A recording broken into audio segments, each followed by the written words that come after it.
What if Issei met naughty female Kurama, and she got pregnant of his child after married? The raiding game arena shimmered with residual magic as Issei Hayato struggled to his feet, his crimson scale mail armor crackling with power. Across the burning landscape of the artificial dimension, Riser Phoenix smirked with the infuriating confidence of an immortal who knew he couldn't lose. Is that all, lowly servant of the Gremory? Riser taunted, flames dancing around his aristocratic features.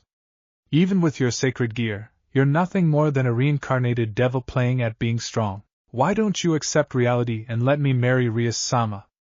She deserves a true noble, not some perverted. Boost! Boost!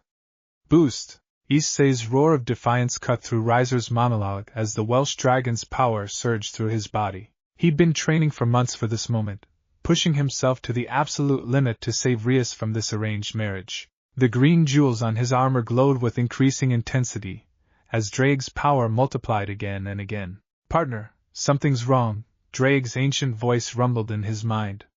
The dimensional fabric is unstable. This arena wasn't meant to contain this much power. The warning came too late. Issei launched himself forward with draconic strength, his fists wreathed in crimson energy. Riser responded with a massive pillar of phoenix fire. The two attacks collided in midair, and for a moment, everything went white. Then reality screamed. The sound was indescribable, like glass shattering mixed with the tearing of fabric, but magnified 1,000 times. Issei felt himself being thrown backward as cracks of black and purple energy spiderwebbed across the sky of the artificial dimension. The raiding game arena, designed to withstand devastating supernatural battles, began to fracture. What the hell is happening? Issei shouted, trying to maintain his balance as the ground beneath him started to disintegrate. A dimensional rift. Drake's voice carried an edge of genuine alarm, something Issei had rarely heard from the ancient dragon. Your power combined with Phoenix's flames created a cascade reaction. Something is breaking through from another dimension. Through his connection to Rias, Issei could hear her panicked voice from the observation room. Issei! Get out of there! The arena is collapsing, but it was too late. The cracks in reality widened, and through them poured an energy unlike anything Issei had ever felt. It wasn't demonic power, angelic light, or draconic might. It was something primal, wild, and incredibly vast. Even Riser had stopped his attack, staring upward with genuine fear on his usually smug face. The rift exploded outward, and through it came a roar that made Drake's mightiest bellows sound like a whisper. 9 massive tails of pure energy whipped through the opening, each one radiating power that made Issei's knees weak. Then, as the light dimmed, a figure descended from the rift. Issei's jaw dropped. She was the most beautiful and terrifying being he'd ever seen. Standing easily 7 feet tall, she had a lithe, feminine form covered in crimson fur that gleamed like molten copper. 9 enormous foxtails swayed behind her with hypnotic grace, each tipped with white. Her face was vulpine yet distinctly feminine, with sharp intelligent eyes that glowed like molten gold. Long crimson hair flowed down her back, and she wore what could only be described as a battle kimono, white with red flame patterns, cut to reveal toned arms and legs that ended in clawed feet. But what really caught Issei's attention, and yes, even in mortal danger he was still Issei Hayato, was her figure. She was unmistakably, devastatingly feminine, with curves that would make even Rias jealous, barely contained by her outfit. Where am I? Her voice was like honey mixed with distant thunder, feminine but carrying an undertone of immense power. Those golden eyes swept across the crumbling arena, then fixed on Issei. And what is this weak dimension? It feels like it's about to collapse just from my presence. I am possible, Drake stammered in Issei's mind. That energy signature, it's similar to a dragon's, but different. Ancient. What manner of beast is this? The foxwoman's eyes narrowed, focusing on Issei's armor. A sacred gear? No. That's a Longinus. The boosted gear, if I'm not mistaken. A slow, predatory smile spread across her features, revealing sharp canines. How interesting. I haven't seen a Welsh dragon's power in, how long has it been? Several centuries at least, in my world. Your world? Issei managed to find his voice, though it came out higher than he would have liked. His sacred gear was screaming warnings at him, but he couldn't move. Those golden eyes held him transfixed. Partner, run! Drake urged. I can feel the power radiating from her. She's on par with one of the Dragon Kings, possibly stronger. This isn't an opponent you can face yet. But before Issei could even think about retreating, the foxwoman moved. One moment she was standing 50 meters away. The next, she was directly in front of him, so close he could feel the heat radiating from her body and smell something like cherry blossoms and burning incense. My, she purred, circling him slowly. Her tail swished with interest, occasionally brushing against his armor. A devil wielding a dragon's power. How delightfully contradictory. Tell me, little devil, what's your name? Issei, he managed, very aware of how her tails were now essentially wrapped around him. Issei Hayato. And what are you? She laughed, a sound that was simultaneously seductive and dangerous. What am I? I suppose in this dimension, you'd call me a yokai. A nine-tailed fox, to be specific, though where I come from, I was known as a Biju, a tailed beast. The strongest of them all, in fact. She leaned in close, her breath hot against his face despite his helmet. But you can call me Kurama, and I think I'm going to enjoy this dimension very much. Issei. Rias's voice cut through the moment as the red-haired devil princess materialized at the edge of the arena, having teleported in despite the danger. Her power flared protectively around her. Get away from him! Kurama's attention shifted to Rias, and her smile widened. Oh? And who might you be, little princess? His master? How cute. The condescension in her tone was palpable. Rias bristled, her power of destruction crackling around her hands. I am Rias Gremory, heir to the Gremory clan and Issei's king. Release him immediately or what? Kurama interrupted, her 9 tails spreading wide in a display that made her look impossibly massive and powerful. You'll destroy me? Please, child, I've faced gods and lived for over 1,000 years. Your power, impressive as it may be for a young devil, is nothing to me. Kurama-sama, Issei interjected, surprised at his own boldness. Maybe it was because he'd just been about to fight Riser and his blood was still up, or maybe it was the indignation of being called a little devil, but something made him speak up. I don't know what happened or how you got here, but that raiding game arena is collapsing. If you're really as powerful as you claim, maybe you could help us stabilize it? Riser is still in there somewhere, and the people watching from outside could get hurt if this dimension implodes. Golden eyes fixed on him with renewed interest. Bold little devil, aren't you? Making demands of me? But there was amusement in her tone rather than anger.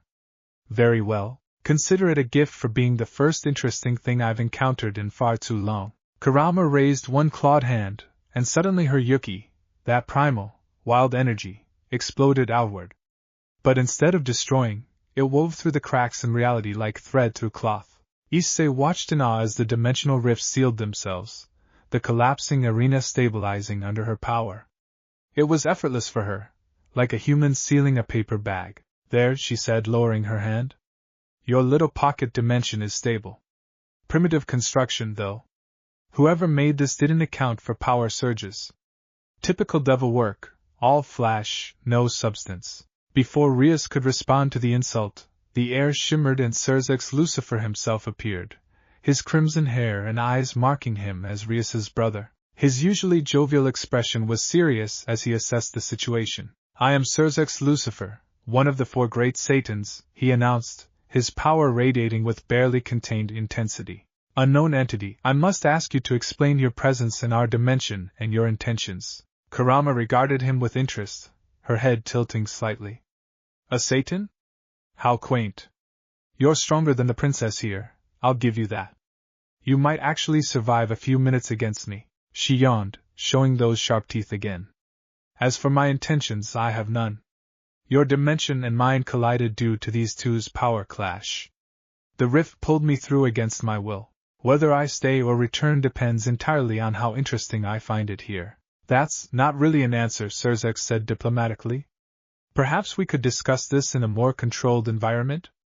The Gremory estate, perhaps? How hospitable, Kurama replied, her tone making it clear she found the situation amusing.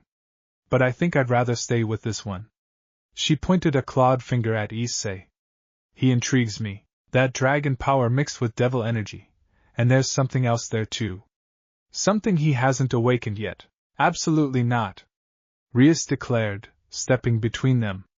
Issei is my servant, and I won't allow some random yokai to. Allow? Kurama's eyes flashed dangerously. Child, you don't allow me anything. I go where I please. Her expression softened slightly as she looked back at Issei. But I'm not interested in forcing anything. Tell me, Issei Hayadu, would you object to me staying near you for a while? Just until I figure out this dimension and decide what to do. Issei looked between Rias's furious face, Sirzechs' carefully neutral expression, and Kurama's predatory smile. This was insane. A 1,000-year-old fox demon, or whatever a Biju was, wanted to follow him around.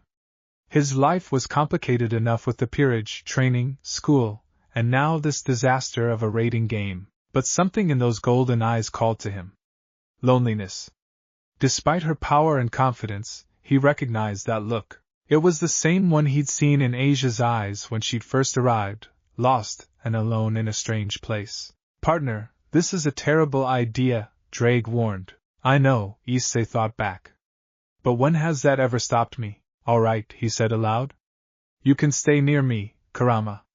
But you have to promise not to hurt anyone who doesn't attack you first, and you have to follow the basic rules of our society while you're here. Kurama's smile turned genuine, less predatory and more pleased. A kind heart under that perverted exterior. How refreshing. Very well, Issei Hayadu, I accept your terms. I, Kurama the Ninetails, will stay by your side. Issei, we need to talk about this, Rias insisted, her power still flaring. We will, Issei assured her. But first, what about Riser? We were kind of in the middle of something. As if summoned by his name, Riser appeared in a pillar of flame, looking distinctly disheveled and furious. What is the meaning of this? Who dares interrupt my... He stopped short as his eyes landed on Kurama. The color drained from his face. A nine-tailed fox, he whispered. Impossible. They're myths even among devils. Clearly not, Kurama replied dismissively. And you must be the peacock who started this whole mess. That pathetic fire of yours combined with the dragon devil's power is what tore open the dimensional rift. Honestly, it's like watching children play with matches. Riser's face purpled with rage. But before he could respond, Sirzechs cleared his throat. I believe we should postpone this raiding game. There are far too many variables now, and we need to understand the situation fully. Riser, return to your estate. Rias, Issei, and Kurama, please come with me. We have much to discuss. The journey to the Gremory estate was tense. Kurama had shrunk herself down to a more reasonable height of around 6 feet, though her 9 tails remained prominent. She walked beside Issei with casual confidence, occasionally brushing against him with her tails in a way that made him extremely aware of her presence. Rias was shooting daggers with her eyes, while Asia, Kaneko, Akino, and Kiba, who had joined them, looked between Issei and the fox woman with varying expressions of confusion and concern. So, Akino ventured with her usual teasing smile, Issei-kun has attracted another beautiful woman. How unsurprising. I didn't attract her, Issei protested. She just appeared and immediately claimed him, Kaneko stated flatly. Suspicious. Claimed? Kurama laughed. I haven't claimed anything yet. I'm merely observing. Though I admit, the little devil is more interesting than I expected. She leaned down to whisper in his ear, loud enough for everyone to hear. That power you used during the fight, you can push beyond your current limits, can't you? I'd love to see how far you can go. Issei felt his face heating up, and not just from embarrassment. There was something about the way she spoke that made his heart race, and Drake's irritated grumbling in his mind confirmed that the dragon felt it too. When they reached the Gremory estate, they were ushered into a large meeting room. Sirzechs sat at the head of the table, with Lord and Lady Gremory flanking him. Rias sat on one side with her peerage, while Kurama boldly took the seat directly across from Sirzechs, pulling Issei down beside her with one tail wrapped around his waist. Now then, Sirzechs began, Kurama-san, perhaps you could tell us more about yourself and your world? What followed was an hour-long explanation that left everyone in the room stunned. Kurama explained about her dimension, one where chakra, not magic, was the primary power source. She told them about the 9 Biju, massive creatures of living energy, and how she was the strongest among them. She spoke of being sealed for centuries, of wars between ninja villages, and of finally breaking free only to be pulled through a dimensional rift. So you're essentially a living weapon of mass destruction, Lord Gremory summarized carefully. I prefer to think of myself as a force of nature, Kurama replied smoothly. But yes, in a sense. Though I'm much more than just destructive power. I'm intelligent, ancient, and frankly bored of my dimension. Everything there has become so predictable. Her eyes slid to Issei. But this dimension, this one has potential. What specifically interests you about my servant? Rias asked, her tone icy. Several things, Kurama replied, her tails swishing lazily. First, his sacred gear. The Welsh dragon's power is formidable, but he's barely scratched the surface of what it can do. Second, he has other power sleeping inside him, something I haven't identified yet, but it's there. Third, she smiled.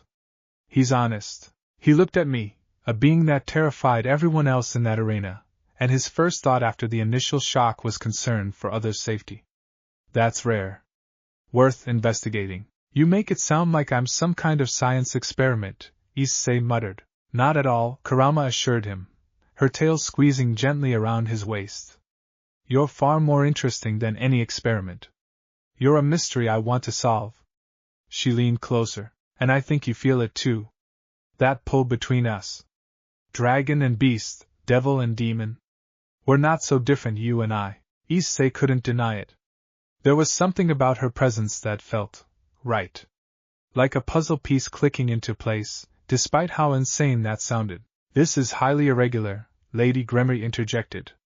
We can't simply allow an entity of such power to roam freely in our dimension without proper monitoring. You can try to monitor me, Kurama said pleasantly. But I guarantee you won't succeed. I've evaded sealing masters, sensor ninjas, and entire armies. Your surveillance will be child's play to avoid. She tapped her chin thoughtfully. However, I'm willing to make a deal. I'll stay with Issei Hayata and his, what do you call them? Peerage? I'll submit to reasonable restrictions and prove I'm not a threat. In exchange, you don't try to seal me, banish me, or otherwise interfere with my freedom. Do we have an accord? Sirzechs looked at his sister, who looked ready to explode with frustration, then at Issei. Issei-kun, you're surprisingly central to this situation. What do you think? All eyes turned to him. Issei felt the weight of the decision pressing down on him. Kurama was dangerous, no question, but she was also alone in a strange dimension, and despite her power and confidence, he could see the vulnerability underneath. I think, he said slowly, that everyone deserves a chance. Kurama-san helped stabilize the arena and hasn't actually hurt anyone. She's been surprisingly reasonable considering she was literally pulled into another dimension against her will. If she's willing to follow rules and give us a chance to trust her, I think we should give her a chance too. Rias looked betrayed. Issei, you can't be serious. We know nothing about her. We knew nothing about me when you reincarnated me, Issei pointed out gently. Or Asia when she first arrived. Or even Kaniko's full background. But you gave us all chances anyway. This is the same thing. It's really not, Rias insisted. But it is, Kurama interjected softly, her usual predatory edge gone for a moment. The boy's right. I'm alone in a strange world, surrounded by beings who fear me. All I'm asking for is the same thing anyone would want, a place to exist without constantly fighting for survival. Is that so unreasonable? The room fell silent. Finally, Sirzechs nodded. Very well. Kurama, you may stay in this dimension under Issei Hayata's supervision. However, you will be required to check in regularly with Gremory representatives, and any hostile action will result in immediate consequences. Do you agree to these terms? I do, Kurama replied formally, though her eyes sparkled with mischief. Though I think you'll find I'm far more interested in enjoying myself than causing problems. This dimension has much to explore, her gaze fixed on Issei again. And much to learn about. As the meeting concluded and they prepared to leave, Issei felt Drake's voice in his mind. Partner, do you realize what you've just done? You've tied yourself to an entity that even I find intimidating. This could end very badly. Or, Issei thought back, it could end up being the best decision I've ever made. Time will tell. As they left the Gremory estate, Kurama walked beside him, her tails swishing contentedly. Thank you, she said quietly, so only he could hear. For giving me a chance. I won't forget it. Just don't make me regret it, Issei replied, trying to sound stern. She laughed, that dangerous, seductive sound that made his heart skip. Oh, I make no promises about that. But I do promise one thing. Life with me around will never be boring. As they headed back toward the Haida residence, Issei couldn't help but feel that his life had just become infinitely more complicated. A nine-tailed fox demon was now apparently living with him. Rias was furious. The raiding game with Riser was postponed indefinitely. And somewhere deep inside, both Drake and something else he couldn't identify stirred in response to Kurama's presence. What have I gotten myself into? He muttered. Adventure, Kurama replied with a grin. Isn't that what you wanted? To be strong enough to protect the people you care about? To be more than just a perverted boy with a lucky sacred gear? Stick with me, Issei Hayadu, and I'll show you power you never imagined. And who knows? Her tail brushed against his cheek.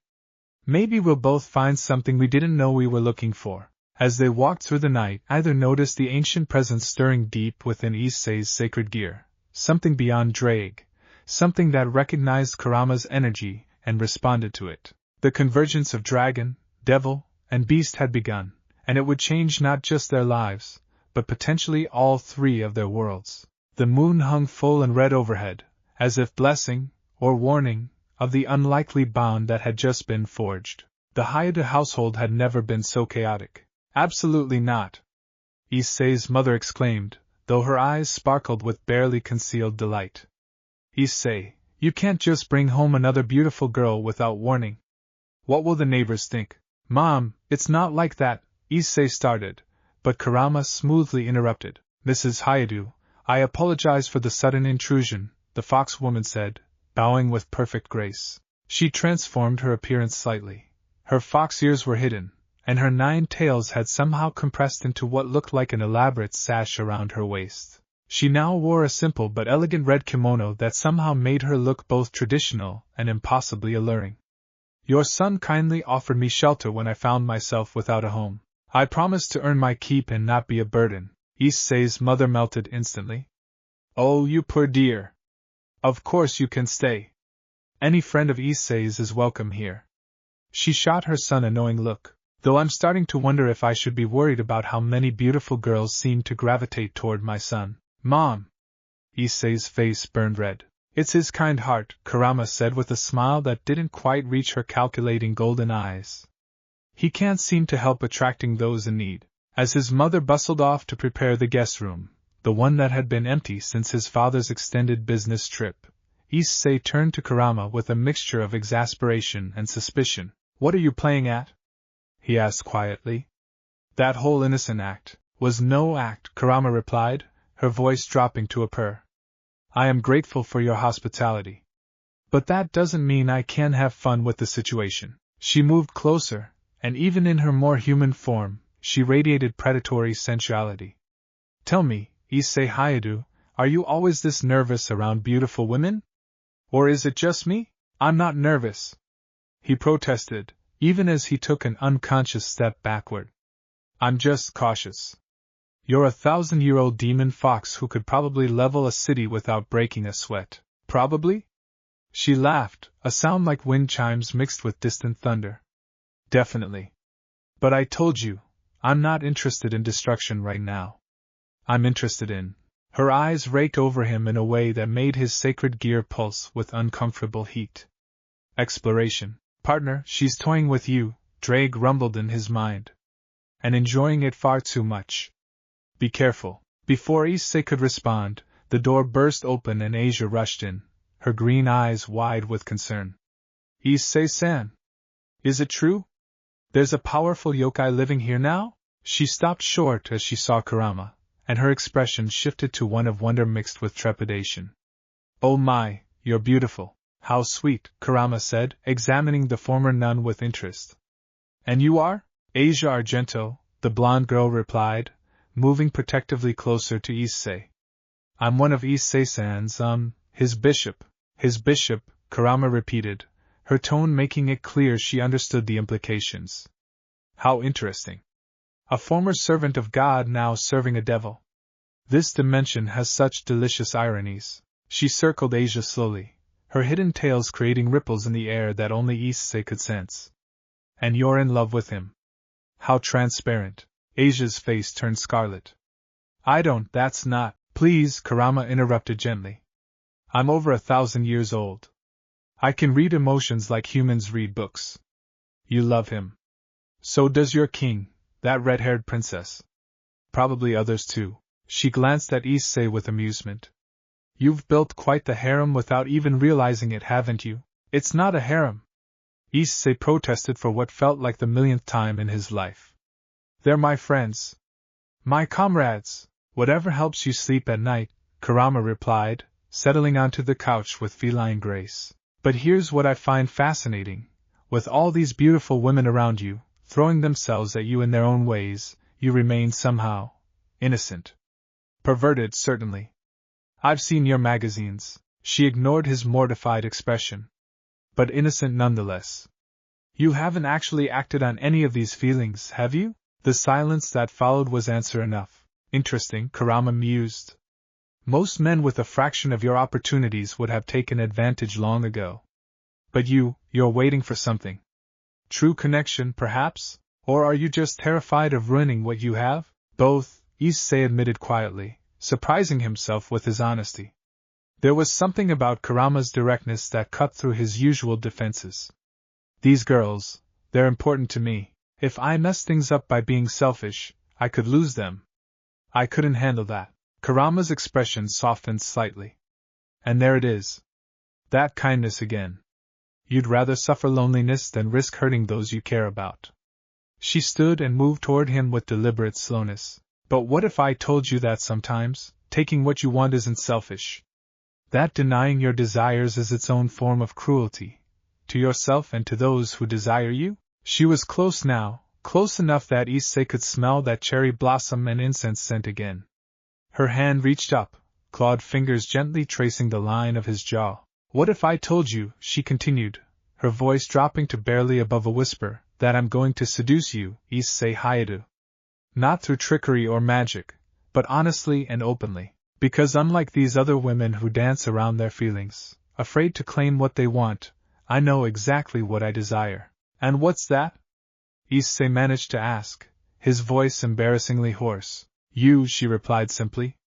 "Your strength, your kindness, your potential.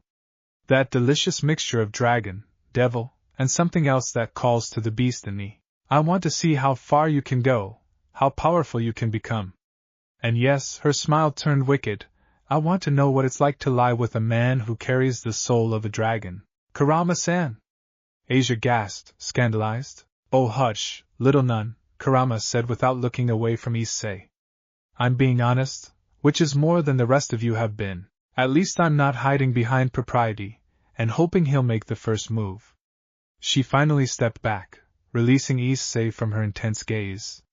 "But I'm patient. 1,000 years teaches you that the best prey is that which comes to you willingly." "I'm not prey," Issei protested weakly. "Aren't you?" Kurama's laugh echoed through the house as she headed toward the stairs. "We'll see, won't we? Thank you for the hospitality, Issei Hayato. I think I'm going to enjoy living here very much." The next few days were a surreal adjustment period. Kurama made herself at home with the casual confidence of someone who never questioned her right to exist anywhere she pleased. She helped Issei's mother with cooking, revealing surprising culinary skills that produced dishes that somehow tasted like they'd been prepared by master chefs. She cleaned with lazy efficiency, and charmed his mother completely with stories of her homeland that were carefully edited versions of her actual life. But around Issei, she was relentlessly, deliberately provocative. She wore revealing outfits that pushed every boundary of propriety without quite crossing into the inappropriate. She found excuses to touch him, a hand on his shoulder here, a brush of her fingers there, her tails, visible only to supernatural beings, constantly swishing against him. She made innuendos that went over his mother's head but landed with devastating accuracy on him. She's hunting you, Kaneko observed flatly during lunch at school. The small cat-like devil watched Issei with her usual deadpan expression. Like a cat with a mouse. Thanks for that image, Issei muttered, picking at his food.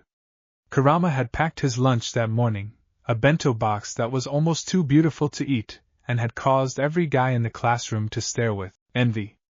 I don't understand what she wants from me. She told you what she wants, Akino pointed out with her usual knowing smile. She wants you. Quite directly, from what Asia-chan has told us. I must say, I'm almost impressed by her boldness. It's rather refreshing. Akino-senpai, you're not helping. Asia protested. Oh, but I think I am, Akino replied, her violet eyes glinting with mischief. Perhaps what Issei-kun needs is a little competition to make him realize what he's been ignoring. There's no competition because there's nothing to compete for, Issei insisted. Kurama is just... I don't know what she is. She's playing some kind of game, is she? Kiba asked thoughtfully. The handsome knight had been quiet during the conversation, but now he leaned forward.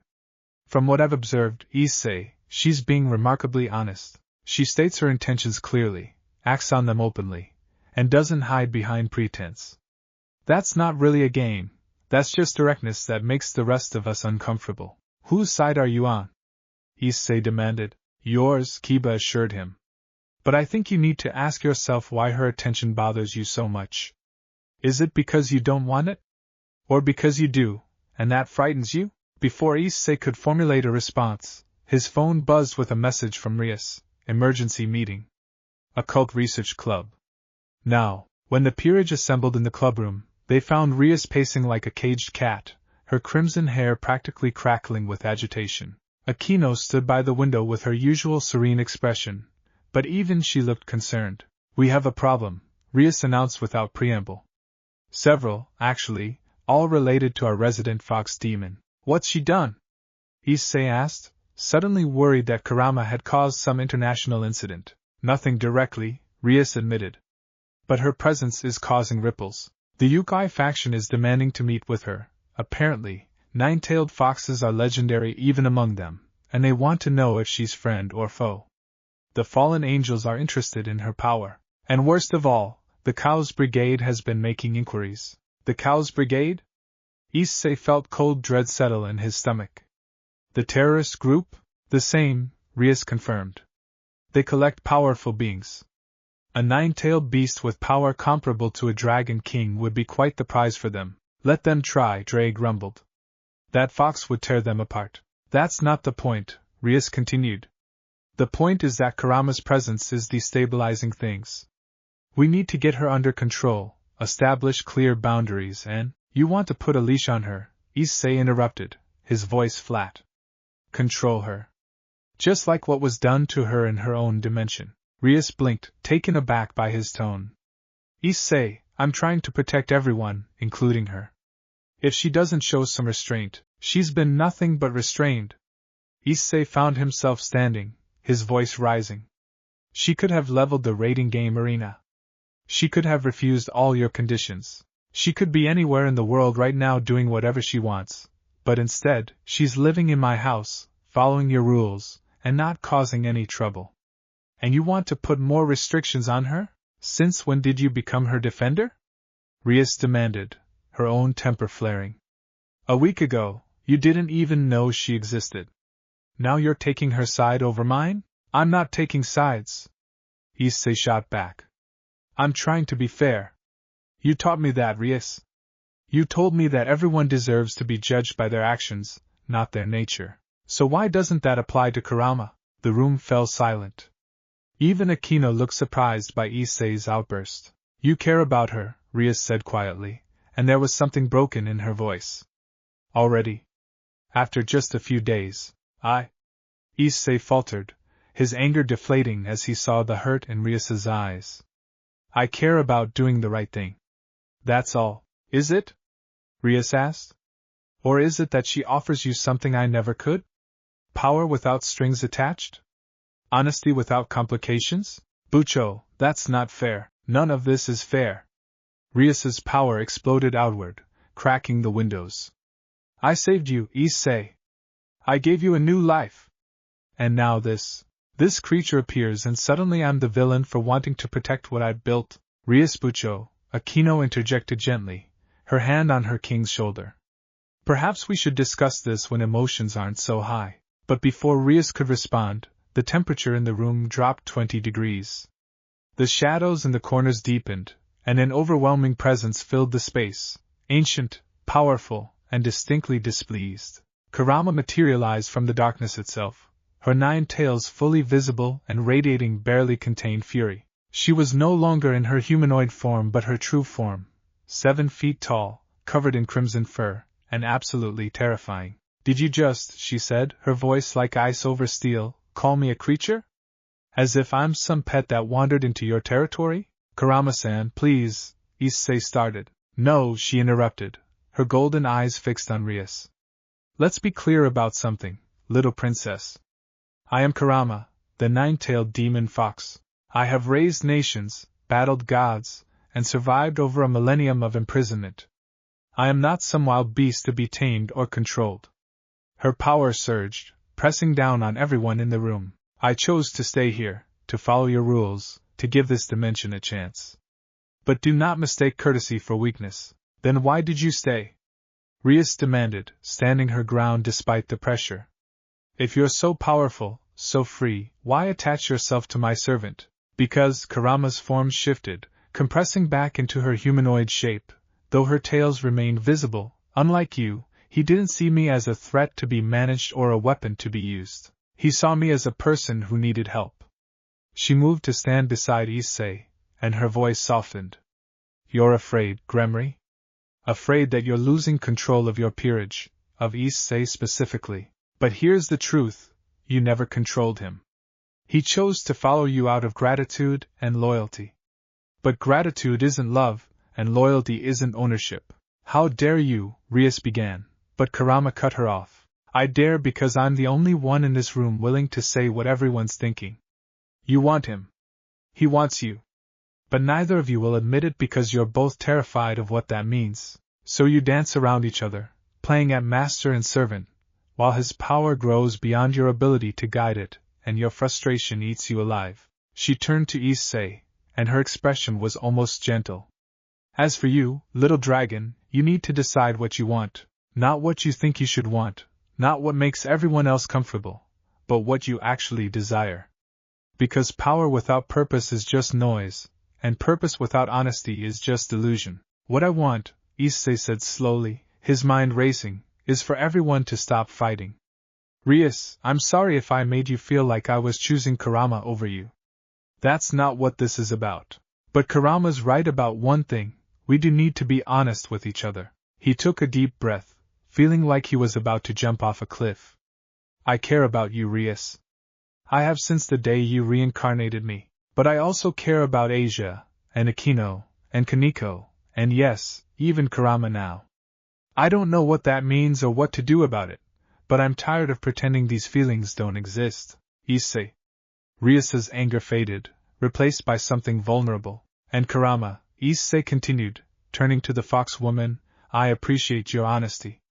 Really. But I'm not ready for whatever it is you're offering. I don't do casual, and I won't use someone just because they're available.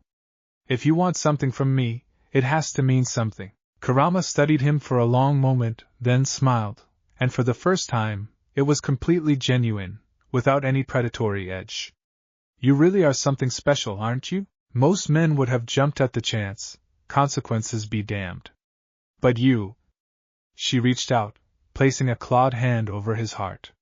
You need connection. Not just physical, but emotional. Spiritual, even. Is that so wrong? Issei asked. Not wrong, Kurama replied. Rare. Precious. And exactly why I'm interested in you. She stepped back, her tails swishing with something like satisfaction. Very well, Issei Hayato. You want meaning? I'll show you meaning. I'll show you why I'm here, what I sense in you, and maybe. Her golden eyes flashed. Maybe I'll show you why a beast like me can fall for a dragon like you. Fall? Issei echoed, confused. You heard me, Kurama said. I said I wanted to seduce you, and I meant it. But perhaps I was wrong about my own motivations. Perhaps this isn't just about satisfying curiosity, or alleviating boredom. She looked almost surprised by her own admission. Perhaps I'm actually falling for your ridiculous kindness and impossible idealism. The room was dead silent. Even Rias seemed too shocked to respond. Well, Aquino finally said with a delighted laugh, this just became much more interesting. Later that night, after a tense dinner where his mother remained blissfully unaware of the supernatural drama unfolding under her roof, Issei found himself on the roof of his house, staring up at the stars. It was his thinking spot, the place he came when the world got too complicated. Mind if I join you? Kurama's voice came from behind him. Free country, Issei replied, though his heart was already racing. She settled beside him, close but not touching, her tails curled around her like a blanket. For a while, they just sat in comfortable silence. I meant what I said, Kurama finally spoke. About falling for you. You barely know me, Issei protested weakly. I know enough, she countered. I know you'd rather be hurt yourself than hurt someone you care about. I know you carry the weight of everyone's expectations on your shoulders and never complain. I know you have power you don't understand and a destiny you haven't glimpsed. She paused. And I know that when you look at me, you don't see a monster. Even though I've been called that for centuries, even though I've earned that title with blood and fire, you just see. Kurama, is that so strange? Issei asked. To me? Yes. She turned to face him, and in the moonlight, her features looked almost delicate. I've been sealed, hated, feared, and used. But I've rarely been seen, not as I actually am, beyond the power and the reputation. What are you, then? Issei asked. Beyond all that? Kurama smiled sadly. Lonely. Tired. Curious about whether there's more to existence than endless conflict and the passage of time. She reached out, her hand finding his. And now, hopeful. Because of you. Issei looked down at their joined hands, his human one dwarfed by her clawed, powerful one. It should have been terrifying. Instead, it felt right. I can't promise you anything, he said honestly. My life is complicated, and I'm still figuring out who I am and what I want. I don't need promises, Kurama replied. I just need you to let me be part of your journey. To see where this goes without either of us running away from it. What if it ends badly? Issei asked. Then at least it will have been interesting, Kurama said with a grin. Besides, I'm immortal. I can afford to take risks. I'm not, Issei pointed out. No, Kurama agreed, her expression growing serious. But you will be. That's part of what I sense in you, the potential for transcendence. Your sacred gear, your devil heritage, and that other power sleeping inside you, they're all pieces of a puzzle that will remake you into something unprecedented. That's terrifying, Issei admitted. It is, Kurama agreed. But you're not alone. You have your peerage, your king, and now. Her tails wrapped gently around him. You have me. For as long as you'll have me. Issei felt something shift in his chest, not drag, but something deeper. A recognition, a resonance. It was the same feeling he'd had when the dimensional rift first opened, and Kurama had stepped through. Drag, he thought, what is this feeling? I don't know, partner, the dragon replied, and he sounded troubled. But I sense it too. Something about her resonates with your very soul. This is beyond simple attraction, or even love. This is, he paused. Destiny, perhaps. Or fate. Or something else entirely that I lack the words to describe. Kurama cocked her head, her fox ears twitching. Your dragon is worried. I can feel his unease through your sacred gear. He doesn't know what to make of you, Issei said. Neither do I, honestly. Good, Kurama replied. Predictable is boring. Unknown is interesting. She leaned her head against his shoulder, a gesture that was surprisingly vulnerable coming from such a powerful being. Just promise me one thing, Issei Hayato. What's that? Don't hold back because you're afraid of what might happen. Don't deny yourself happiness because you think you don't deserve it. And most importantly, her golden eyes met his. Don't run from this, from us, whatever we might become. Because I have a feeling we're going to be extraordinary together. That's 3 things, Issei pointed out. So sue me, Kurama replied with a laugh. I'm bad at following rules. They sat there on the roof until dawn, talking about everything and nothing. Kurama told him stories of her world, of ninja wars and tailed beasts, of being sealed inside humans and the strange bond that had formed with her last host before the dimensional rift. Issei talked about his dreams of becoming a harem king, then admitted they'd evolved into something more, wanting to be strong enough to protect everyone he cared about without sacrificing who he was. As the sun rose, painting the sky in shades of red and gold that matched Kurama's coloring, Issei realized something fundamental had changed. He'd invited a 9-tailed fox demon into his life, and somehow, impossibly, it felt like the most natural thing in the world. Hey Kurama? He said as they prepared to go back inside. Yes? Thank you for being honest with me. About everything. She smiled, and this time there was no seduction in it, no game, just genuine warmth. Thank you for letting me try. Now come on, let's see if I can make your mother's breakfast look like amateur hour. I'm in a cooking mood. As they headed down, Issei felt Drake's voice rumble with resignation. Partner, I think we're both in over our heads with this one. Probably, Issei agreed. But when has that ever stopped us? Never, Drake admitted. Which is why we're either going to reach heights no one has dreamed of or crash spectacularly. Or both, Issei said with a grin. Or both, the dragon agreed. Somewhere deep in the supernatural world, in the offices of the Gremory, Azazel looked up from his research as his sensors detected an unusual energy signature. Dragon and beast intertwining in ways that shouldn't be possible. Well, he murmured to himself, this just got interesting. Sirzechs, I think you should see this. And in her office in the Gremory estate, Rias sat alone, staring at a picture of her peerage. Her finger traced over Issei's face, and a single tear rolled down her cheek. I'm losing you, she whispered. And I don't know how to stop it. But she was wrong. She wasn't losing Issei, she was simply learning that love wasn't about possession or control.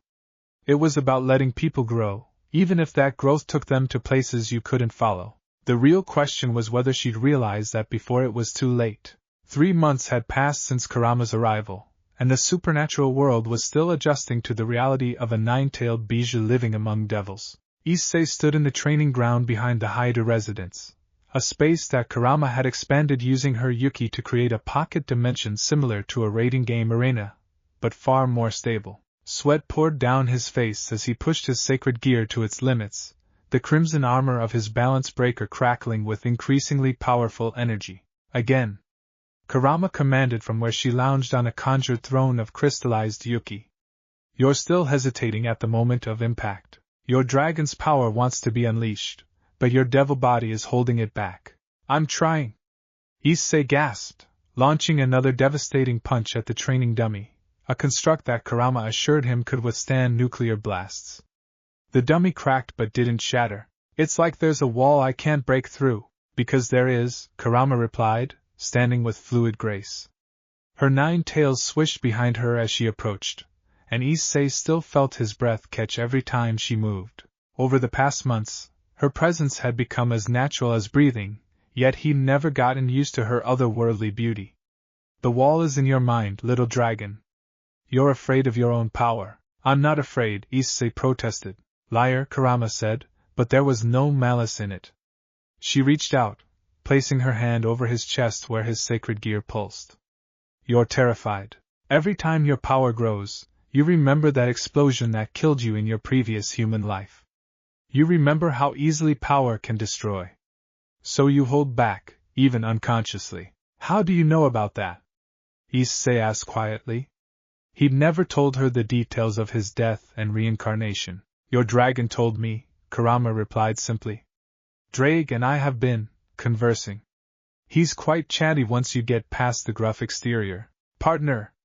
Issei thought indignantly. Don't blame him, Kurama continued. He's worried about you. We both are. You have the potential to surpass even the original Drake at his peak, but you'll never reach it if you keep caging yourself. Maybe I need the cage, Issei said, his voice barely above a whisper. Maybe without it, I'll hurt people I care about. Kurama's expression softened in that way it only did when they were alone. You want to know what I see when I look at you? She moved closer, her tails wrapping around him in what had become a familiar embrace. I see someone with the power of a dragon, the cunning of a devil, and the heart of a hero. That combination is rare, Issei. Don't diminish it by living in fear. I'm not a hero, Issei muttered. Not yet, Kurama agreed. But you will be. And when that day comes, I'll be standing beside you. If you'll have me. There it was again, that vulnerability she only showed him. Over the months, Issei had learned that beneath Kurama's confident, seductive exterior was a being who'd been alone for so long she'd forgotten what connection felt like. She'd been sealed, used as a weapon, feared and hated. But with him, she could be herself, and he'd fallen for her. Hard. It had happened gradually, in quiet moments on the roof, in training sessions where she pushed him but never broke him, in the way she'd defend him to anyone who questioned his worth while simultaneously calling him out on his bullshit. She was complicated, dangerous, and absolutely captivating. Kurama, he said, his heart hammering, I need to tell you something. I know, she replied, her golden eyes meeting his. I've known for weeks. I can sense your emotions, remember? You love me. Is that okay? Issei asked, feeling absurdly vulnerable. Okay? Kurama laughed, the sound echoing across the training ground. Issei Hayadu, I've been waiting for you to realize it. I told you months ago that I was falling for you. Did you think I was joking? I thought maybe you'd change your mind, Issei admitted. I'm not exactly a catch. I'm a perverted, weak, reincarnated devil with more problems than solutions. You're also kind, loyal, determined, and you see me, Kurama said firmly. Not what I can do, not what I represent, but me.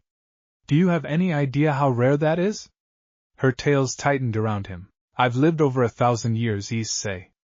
I've seen empires rise and fall, watched humans and demons alike chase power and glory. But I've never met anyone quite like you. What happens now? Issei asked. Now? Kurama's smile turned wicked. Now you stop holding back. In training and in life. Starting with this, she kissed him. It wasn't gentle or tentative. It was fierce, demanding, 1,000 years of loneliness and desire poured into one moment. Issei froze for a heartbeat, then responded with equal intensity. His arms wrapped around her, pulling her closer as their powers, dragon, devil, and beast, flared in response to their union. The training ground shook. Energy crackled across the barrier as their combined auras created a maelstrom of red, green, and gold. Somewhere in the distance, Issei heard Drake roar with approval, and beneath that, another presence stirred, something ancient that had been sleeping in his soul. When they finally broke apart, both breathing heavily, Kurama's eyes were glowing with an intensity Issei had never seen before. That, she panted, was extraordinary. Do you feel it? Our powers are resonating. Issei did feel it. His sacred gear was pulsing with unprecedented strength, and he could sense Kurama's yuki intertwining with his devil energy and Drake's draconic might. It was intoxicating and terrifying in equal measure. This is dangerous, he managed to say. If someone senses this, let them, Kurama replied, her hands fisting in his shirt. Let the whole world know. I'm done hiding what I want, and what I want is you. Her expression grew serious. But I need you to understand something. I'm not human, Issei. I'm not even close. If we do this, if we take this further, there's no going back. Our powers will bind us in ways that neither of us fully understands. Is that a warning or a promise? Issei asked. Both, Kurama replied. I'm giving you an out. If you want to walk away, to keep things professional, I'll respect that. But if you want us, then I need all of you. No holding back, no second guessing. Can you do that? Issei thought about everything that had brought him to this moment. His death and resurrection, his dreams of being strong enough to protect people, his complicated feelings for Rias and the others in his peerage. This was messy and complicated and probably a terrible idea, but when he looked into Kurama's golden eyes he saw his future. Not the only future, but a crucial part of it. I can do that, he said. No holding back. Kurama's smile was radiant. Then let me show you something. A place where we can be ourselves without worrying about who's watching or what the consequences might be. She waved her hand, and a portal of swirling red energy opened before them. This is a pocket dimension I created, completely isolated from the outside world. Time moves differently here. We can spend days inside while only hours pass outside. Why?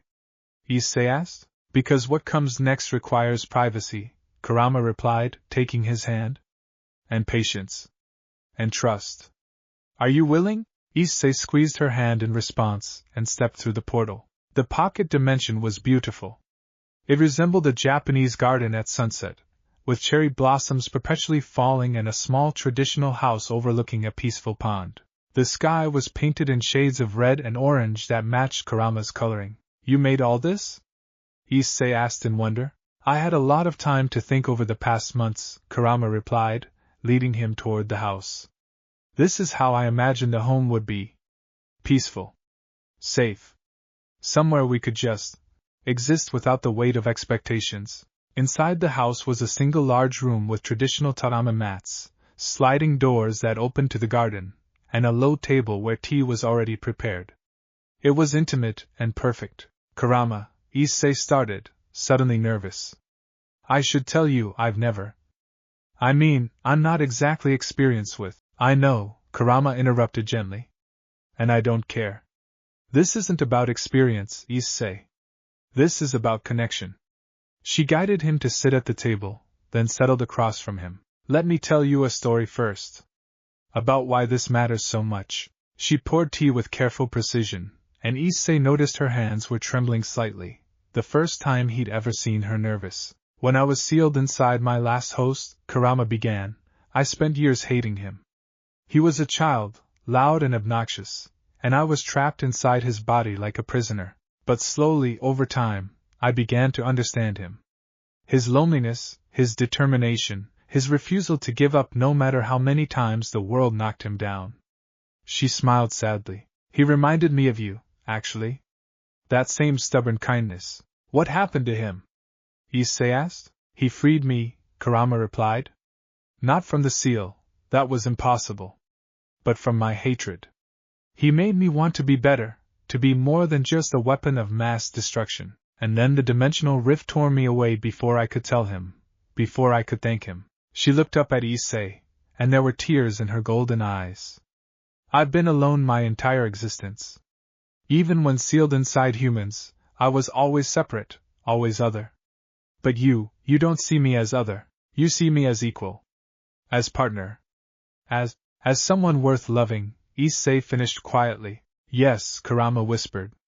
And I didn't know how desperately I needed that until I found you. Issei moved around the table, closing the distance between them. I'm scared, he admitted. Not of you, but of failing you. Of not being enough. You're already enough, Kurama assured him, her hands cupping his face. Just being willing to try, to let me in despite everything, that's more than anyone has ever given me. They came together again, this time slower but no less intense. Kurama's tails wrapped around them like a cocoon as they explored this new dimension of their relationship. There was passion, yes, but also tenderness, a gentleness that surprised them both. As they lay together afterward, watching the eternal sunset through the open doors, Issei felt something shift deep within his soul. It wasn't just physical, it was spiritual, mystical. His sacred gear flared, and he felt power flooding through him in ways he'd never experienced. Kurama, he gasped. Something's happening. I feel it too, she replied, her own power surging in response. Our energies, they're merging. Golden light exploded from Issei as his sacred gear evolved on the spot. The armor that manifested was different from his normal balance breaker. It was crimson with gold accents, and 9 spectral fox tails of energy emerged from the back. Dragon scales merged with fox fur patterns, creating something unprecedented. Partner! Drake's voice boomed in his mind, filled with shock and something that might have been pride. You've done it! You've achieved a new form by merging your power with the beasts. This is impossible, Kurama finished, staring at Issei with wide eyes. You shouldn't be able to access my Yuki like this. We're not from the same dimension, our powers shouldn't be compatible. But they are, Issei said, marveling at the energy coursing through him. He felt stronger than ever before, but it wasn't just physical strength. He felt complete, like a piece of himself he hadn't known was missing had finally clicked into place. Kurama touched the armor gently, and where her fingers made contact, the gold accents brightened. "This is a true fusion," she murmured. "Dragon, devil, and beast unified. Issei, do you understand what this means?" "Not really," he admitted. "It means," Kurama said slowly, "that we're bound now.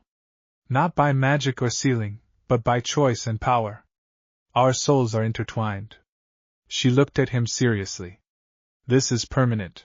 Even if we wanted to undo it, which I don't think we could." "Good," Issei replied, pulling her close. "I don't want to undo it." They stayed in that pocket dimension for what felt like days, learning each other in every sense, emotionally, physically, spiritually. Kurama taught Issei to access his new hybrid powers, showing him how to blend dragon strength with fox cunning, devil versatility with beast instinct. In turn, Issei showed her what it meant to be truly cared for, to be valued not for power but for self. When they finally emerged from the portal, only 6 hours had passed in the real world. But both of them were fundamentally changed. "We need to tell the others," Issei said, though the thought filled him with dread. "Rias especially?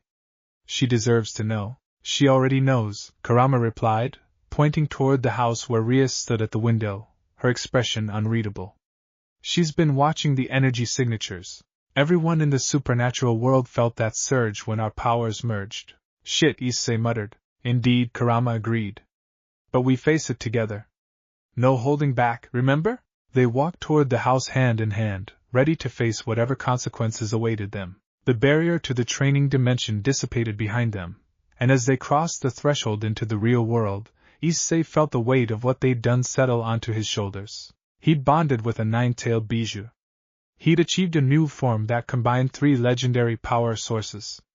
And he'd fallen irrevocably in love with someone who should have been impossible. The question now was whether the supernatural world was ready for the consequences. The confrontation happened in the Occult Research Club the next day. The entire peerage was assembled, along with Sirzechs, Azazel, and surprisingly Yasaka, the leader of the Kyoto Yukai faction. Rias looked like she hadn't slept. Her blue-green eyes were red-rimmed, and her usual confident demeanor was cracked around the edges. "I felt it," she said without preamble. "Everyone did. That surge of power last night." "Issei, what did you do?" "He achieved evolution," Azazel answered before Issei could speak. The fallen angel governor was grinning like a kid on Christmas. "A true fusion of power sources that should be incompatible. It's magnificent. I haven't seen energy signatures like that since the original war between the 3 factions." "Azazel, you're not helping," Sirzechs said mildly. The Satan looked tired as well, but there was curiosity in his eyes as he examined Issei.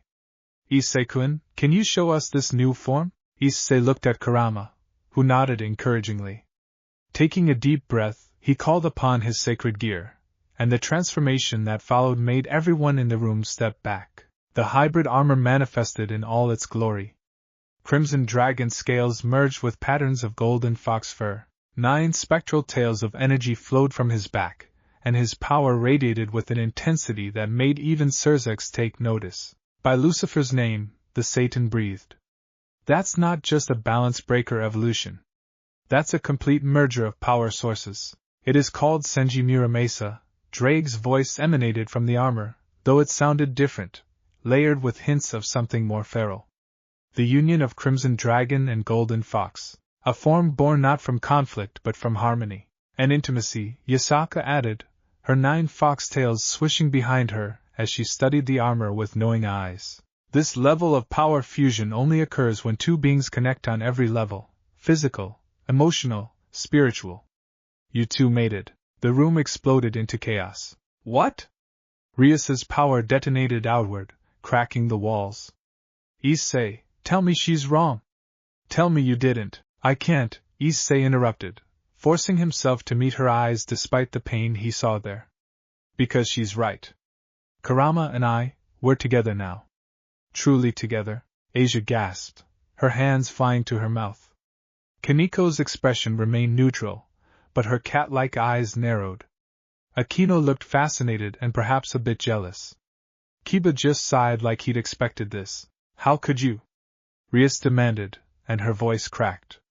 How could you do this without even talking to me first? You're my servant, Issei. Your choices affect the entire peerage, and that's the problem, Kurama interjected, her voice calm but firm. He's not your property, Gremory. He's his own person with his own desires and agency. You keep acting like you own him when you've never even told him how you really feel. Stay out of this. Rias snapped. I'm in this whether you like it or not, Kurama replied. Our souls are bound now. Where he goes, I go. What affects him, affects me. So no, I won't stay out of it. Everyone, please calm down, Sirzechs interjected, his power flaring just enough to remind everyone who the most powerful being in the room was. Fighting won't solve anything. What's done is done, and honestly. He looked at Issei with something like respect. This might not be a bad thing. How can you say that? Rias demanded of her brother. Because balance of power is everything in our world, Sirzechs explained.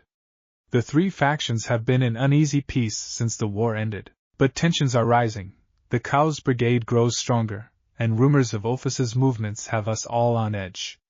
Someone with Issei-kun's unique power set could be exactly what we need to maintain stability. You want to use him, Kurama said flatly. I want to give him a choice, Sirzechs corrected.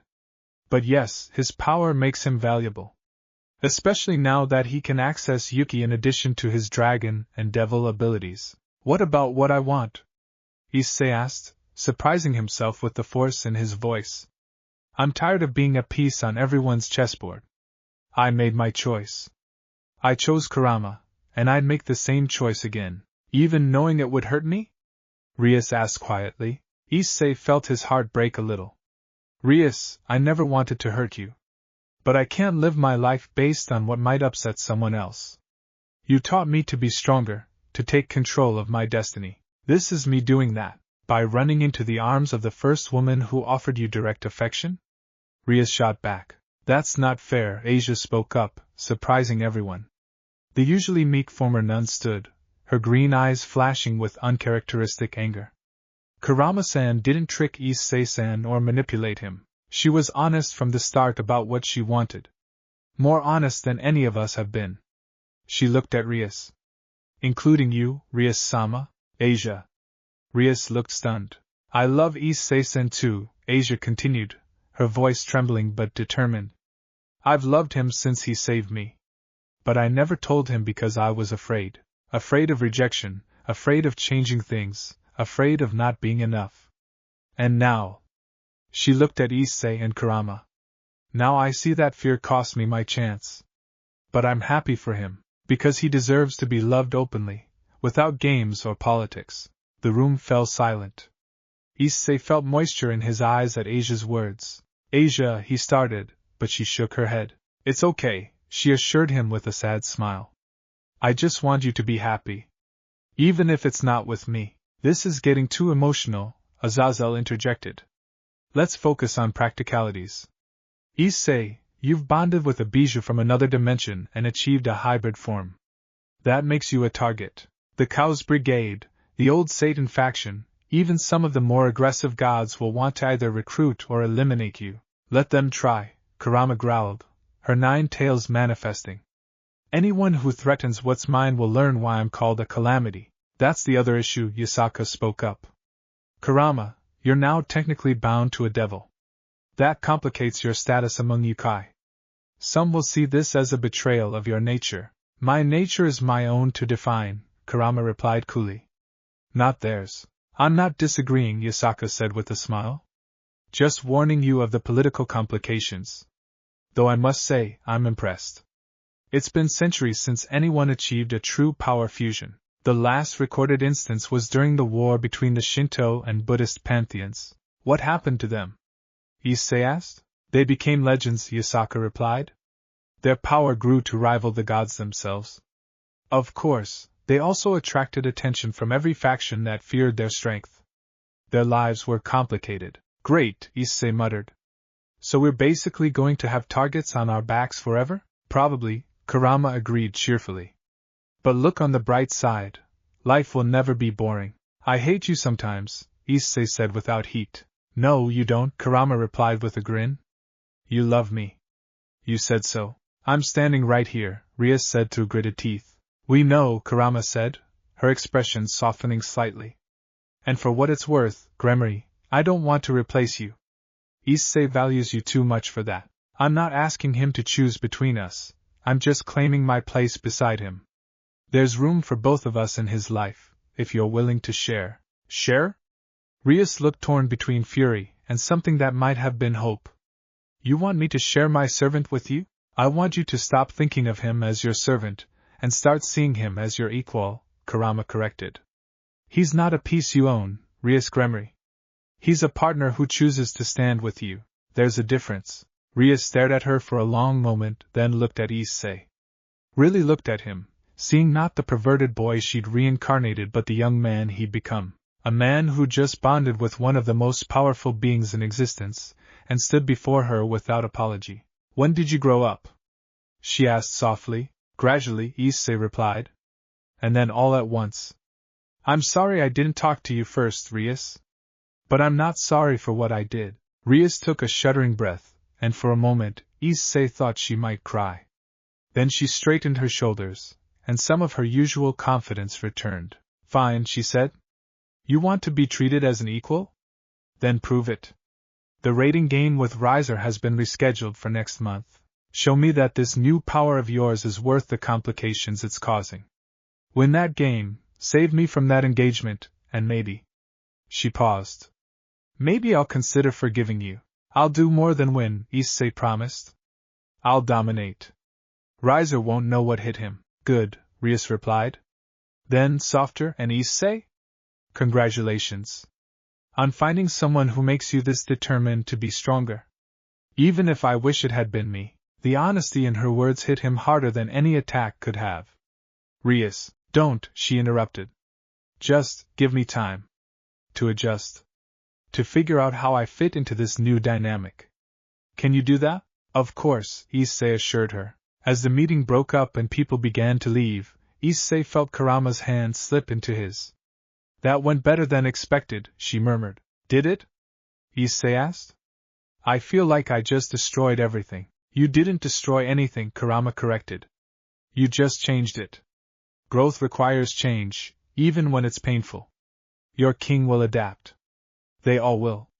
And in the end, you'll all be stronger for it. How are you so sure? Because I've lived over 1,000 years, Kurama replied. And I've learned that the bonds that survive conflict are the ones worth keeping.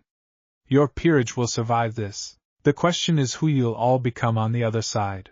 As they left the clubroom together, neither of them noticed the small white snake watching from the shadows, nor the way it transformed into smoke and carried a message to its master about the unprecedented power fusion that had just occurred. In his hidden lair, Ophis, the Ouroboros dragon, received the message and smiled faintly. Interesting, she murmured. A dragon who has learned to dance with a beast.